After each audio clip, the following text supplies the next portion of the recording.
Je suis heureux de commenter ce premier reportage dans un lieu étonnant, magnifique, les magasins de la bibliothèque municipale de Charleville-Mézières, près de la place de l'Agriculture. Au fil des décennies, cette immense salle a gagné en patine historique. Elle est un véritable écrin pour des chefs-d'œuvre anciens du patrimoine écrit. Rendez-vous compte, le poète aux semelles de vent, Arthur Rimbaud, a fréquenté cette antre livresque.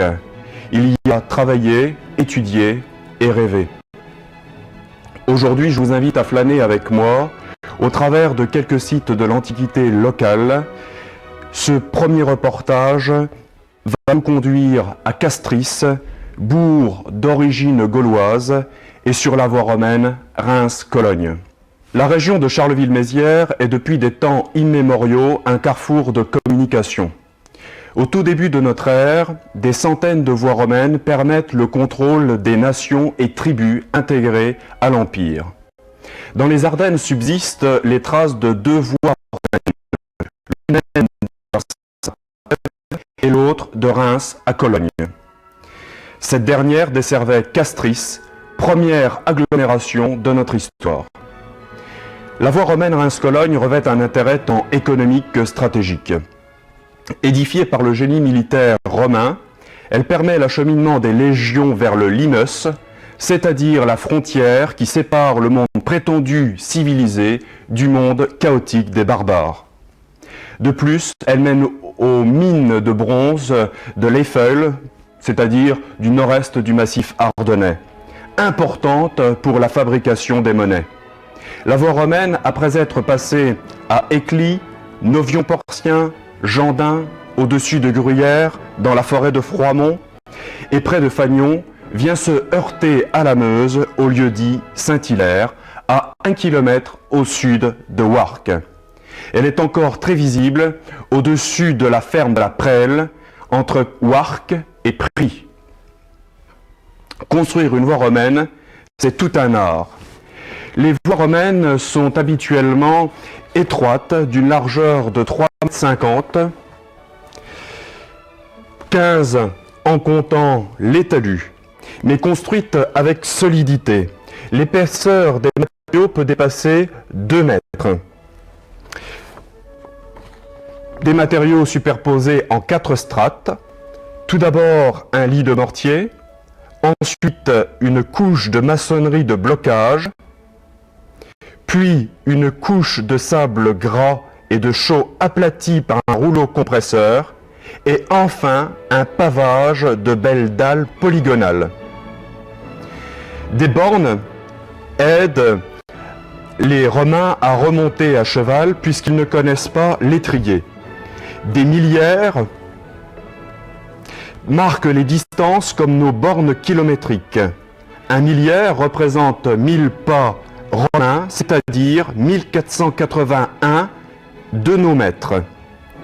Les voies romaines tracées au cordeau sont de remarquables lignes droites. En Gaule, elles sont l'œuvre d'Agrippa sous le règne d'Auguste, qui règne vers 33 avant Jésus-Christ. Les voies romaines sont réparées souvent, ce qui prouve un fort trafic. De plus, la loi limite la charge utile des voitures. Les gros transports ne peuvent pas dépasser la demi-tonne.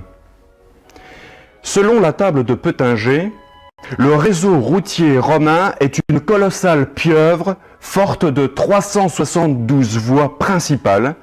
Celle-ci représente 85 000 km quadrillant tout l'Empire. La traversée Lausanne est rendue possible grâce au gué des Romains. Dallé, puis à un pont en bois, comme l'atteste la découverte d'une poutre de 7 mètres de long, suite aux travaux de l'équipe dirigée par Jean-Pierre Léman durant l'été 1989. Par ailleurs, un quai permet aux bateliers de charger et décharger les marchandises. La Meuse, à cet endroit, est étroite et basse. Des pierres affleurent. Là, de part et d'autre du fleuve, se développe un village du nom de Guillois. prospérant jusqu'au Haut Moyen-Âge, lorsqu'un conflit entre Eudes, comte de Champagne, et Èble de Roussy, archevêque de Reims, en 1033, le raye complètement de la carte. De plus, en 1033, bon nombre de villages meurent car la France capétienne souffre de disette, famine et épidémie. La chapelle Saint-Hilaire, édifiée en 1804, localise dans un cadre champêtre le site disparu de Guillois. Elle est aussi la destination d'un petit pèlerinage. La voie romaine court ensuite en direction de Saint-Laurent et Gernelle. En respectant un axe ouest-est, tentons de situer son probable trajet. Plaine de la Varenne, où justement existe toujours le chemin des Romains, Bois d'Amour, avenue Saint-Julien, hauteur du Theu, aux alentours de la rue des Tambours, carrefour de la Brouette, Haute-Voie et Vieille-Voie, en dessous de Saint-Laurent. Mézières et Arches ne sont pas encore nés. Mais la voie romaine passe dans une zone de ruines et de masures. Le terme masure ou Masseriae donne naissance au nom Mézières, ce qui tendrait à prouver l'existence d'un habitat gallo-romain rasé lors des grandes invasions du 5e siècle et situé actuellement sous le site de Mézières. La voie romaine au niveau de l'actuel carrefour de la Brouette dessert la ville de Castris. Castris est d'origine gauloise. Les Gaulois l'ont probablement nommé Mosa. Les Romains lui préférèrent l'appellation de Castris, Castricum. Castris, protégé par deux plateaux défensifs ou oppida, et la Meuse, s'étend un peu dans la vallée du Moulin Godard. L'oppidum de Bertaucourt et celui du Mont Olympe, ou montagne du Châtelet ou Castellum, encadrent et défendent la ville.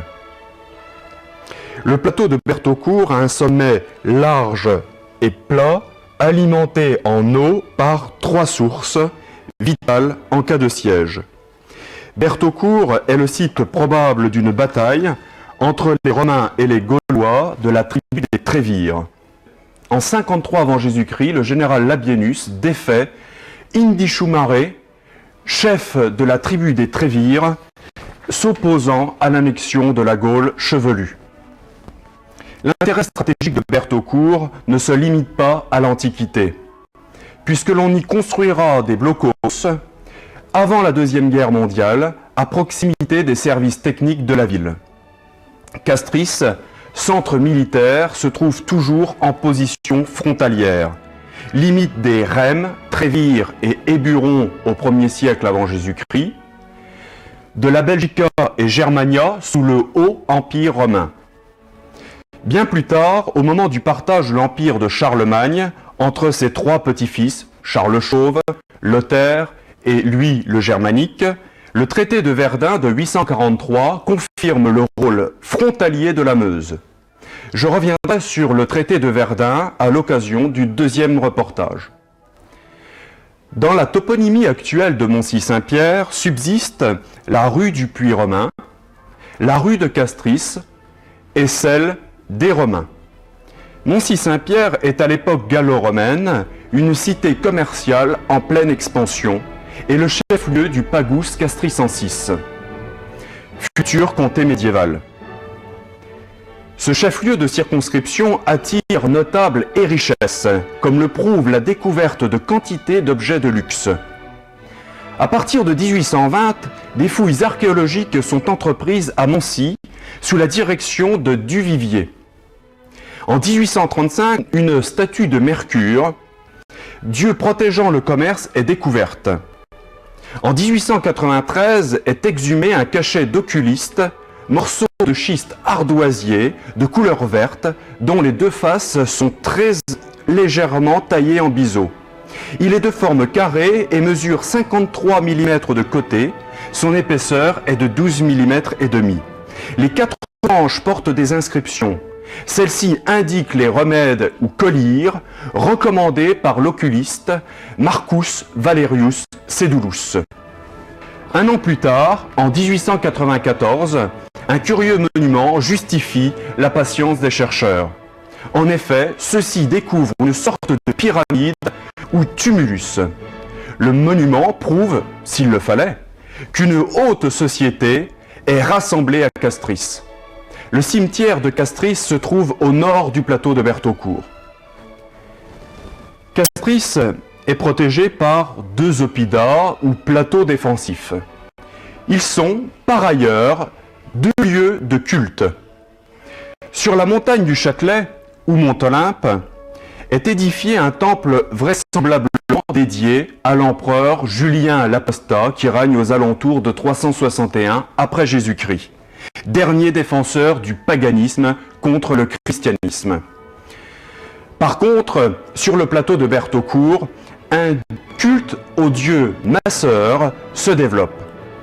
Des notables vivent dans de somptueuses villas parées de colonnes et mosaïques, préservées des froidures hivernales par le chauffage central à l'hypocauste. Des sacrifices de bovins ont lieu devant les autels dédiés à Mercure, Hercule et à des divinités orientales comme Isis, Mitra et Cybèle.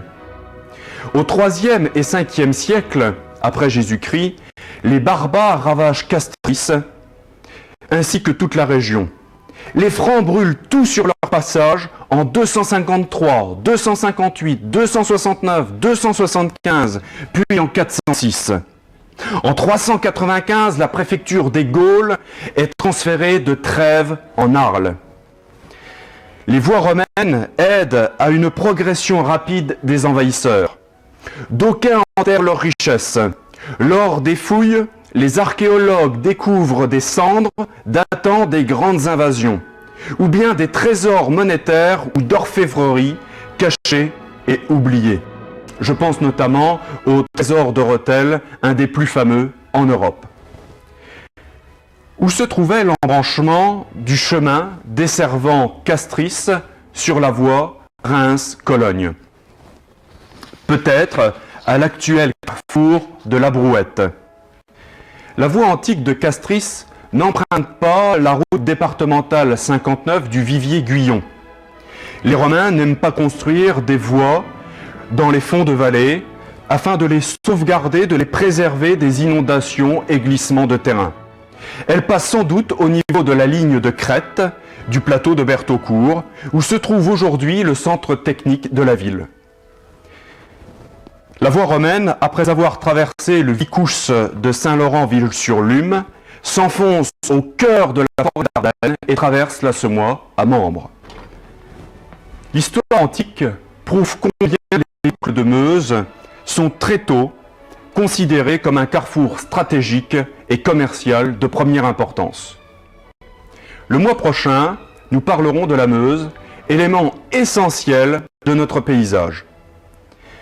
Ensemble, nous aborderons le caractère stratégique de la Meuse. La Meuse, depuis le traité de Verdun en 843, est considérée comme limite territoriale. Sous l'Ancien Régime, elle représente une frontière entre le Saint-Empire romain germanique et le Royaume de France. Puis nous soulignerons l'attrait commercial du fleuve. La Meuse est à la fin du Moyen Âge réputée pour l'exportation des vins et des grains. Elle permet la liaison entre la France et l'Europe du Nord.